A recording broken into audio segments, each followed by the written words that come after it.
Coucou les filles, j'espère que vous allez bien. pour اليوم غندير معاكم لي زانغريديون اولا غندير معاكم الصابلي اللي هو معتمد عندي صراحه، كيجي شيش وكيجي زوين. بور لي زانغريديون عندنا 125 غرام ديال الزبده بحراره المطبخ، عندي كاس مع مرش ديال السكر، قبيصه ديال الملح. غنحاول ندلك مزيان ديك الزبده، يعني نخلطها مزيان تتجانس ليا مع تولي ليا بحال اون بوماد. بالنسبه للمقادير ديال هاد او سكر فاني حتى هو غندير واحد الساشي ديال 7 غرام. البنات انا هذه هي الزبده اللي كنستعمل اللي هي ايديال. المهم كل واحد كيستعمل الزبده اللي كيبغي. ليسونسيال هي تكون زبده ديال التوراق او لا مارغارين، باش هكا يعطينا الصابلي واحد الهشاشه وكيجي زوين وما كيجيش فيه ديك البنه ديال الزبده. المهم البنات بالنسبه للمقادير نكمل معكم المقادير الاخرى وعاد نهضروا مزيان على هذا الصابلي. عندي كاس مع مرش ديال الزيت، عندي معلقه صغيره ديال الجليكوز، وعندي 2 بيضات. بالنسبه للنكهه انا درت سكر فاني ودرت شويه ديال لاباط ديال سبيكيلوز، درت واحد راس الموس. بالنسبه ليا انا صراحه كنعتمد انني كندير اللوغو ديال ناتا اللي كيعطينا واحد النكهه ديال البسكوي بحال الكاطو، بحال واحد النكهه زوينه بزاف. هذيك النكهه اللي كنشوفوها اللي كتكون هكا في الكاطو ديال لي باتيسري، صراحه كتجي بنينه وكتجي لذيذه، مي فريمون انا ما كانش متوفر عندي فعوضتها بسبيكيلوز، اولا تقدروا تعوضوها بالبشور ديال السيترون، اولا تقدروا ديروا غير لاباط سبيكيلوز كما درت انا، اولا كان عندكم مثلا كراميل لوغو ديالو اي غو تقدروا ديروه. المهم سا ديبون داكشي كيبقى اختياري. بالنسبه لي انا ليسونسيال هي الخدمه ديال الزبده مع السكر مزيان. بالنسبه للبنات اللي كنصيحه البنات اللي كيبغيو الصابلي ديالهم يجي شويه مقرمش، يعني كروكون كما نقولوا، يديروا سكر سنيده ويديروا حتى نص معلقه. بالنسبه لأنا نص ديال المقادير، حيت كيما قلت لكم هذه غير لا بريباراسيون ديال الانيفرسير، ما غاديش ندير كونتيتي كبيره. يديروا نص معلقه ديال الجليكوز.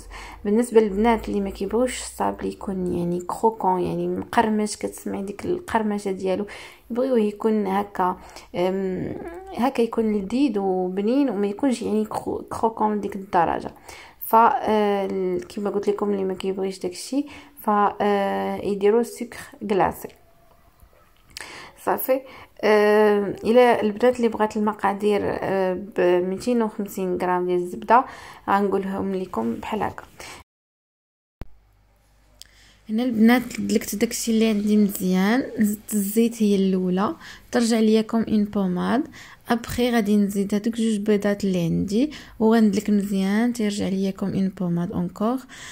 من بعد فاش كيتجانس ليا داكشي كله، انا زدت 2 معالق كبار، معلقه ونص باردون ديال الزنجلان مطحون. البنات اللي بغات تزيد الكاوكاو ولا اللوز مطحون فكيزيد واحد البنه اكثر زوينه. وهنا كنزيد الدقيق. كما قلت لكم البنات ما تحاولوش تعجنوها غير برؤوس الاصابع. هنايا من بعد جمعت العجينه ديالي قسمتها على 3 وغنديرها في دي ساشي هكا ديال الثلاجه، ميكات ولا بلاستيك غذائي ولا اي حاجه، وغنخليهم يرتاحوا شويه في الثلاجه غير لتحت، ماشي في الكونجيلاتور، هكا واحد نص ساعه باش هكا يجيني ساهل. صافي هنا كنوجد القطعات ديالي ووجدت هنايا درت انا كندير بلاستيكه غذائيه اللي كنقسمها، كنحلها في الجوانب وكنخليها يعني مشدوده غير من واحد الجانب اللي كنطوي على 2.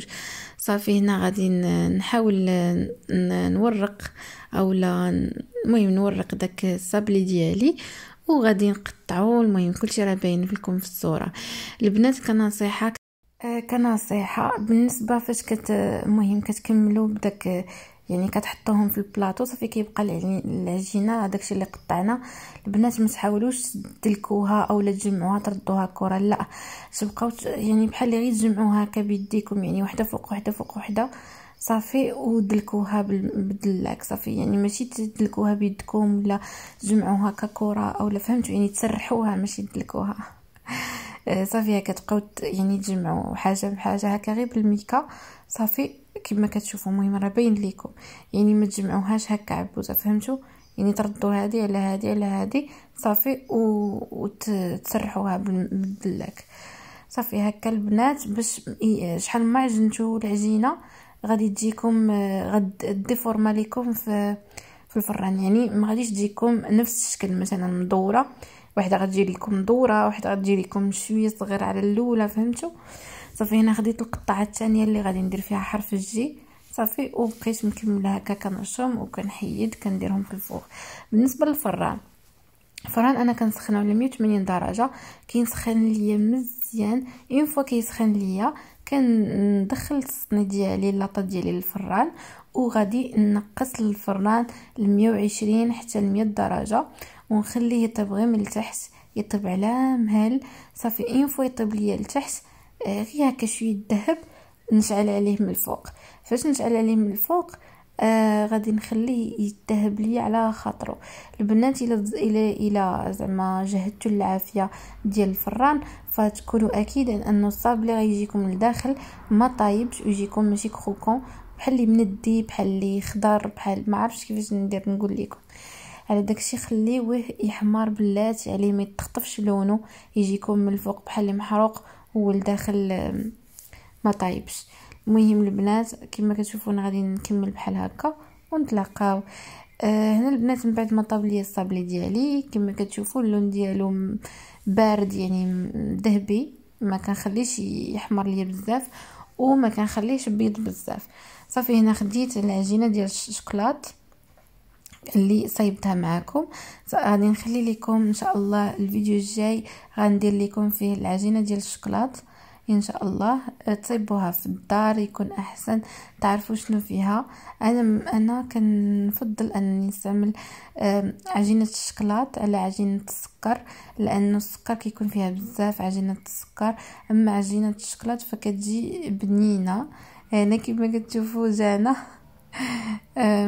زعما لي زونفون فاش كيشوفوا هكا يشوفوا هادشي ديال لا كويزين فريمون عندهم كيبغيو يعاونوا كيبغيو يخدموا. المهم هنايا صافي انا ساليت درت هاد الديكوراسيون اللي خفيفه، درت هكا دي بابيون في ولا لو نو ديالهم هكا في لي زوراي هكا في الودينات، درت واحد البشي بابيون، درت بالشوكولات هكا عينين وفيم بحال هكا، وصافي الاخرين درت الجي ودرت عاوتاني نقاط بيض بالباط شوكولا، ودرت لي زيست خاص هكا المهم غير ديال العقيق ديال الشوكولات من جوانب.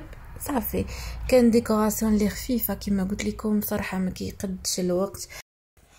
المهم ليسونسيال كل واحد كيدير شي حاجه اللي يفرح بها ويفرح الناس اللي معاه بها، هذا هو الاهم. نتمنى يعجبكم الفيديو بزاف ديال اليوم، خليو لي اشتراك تعليق وما تنساوش تضغطوا على زر الجرس باش هكا تفعلوا يوصلكم كل جديد. يلا في امان الله.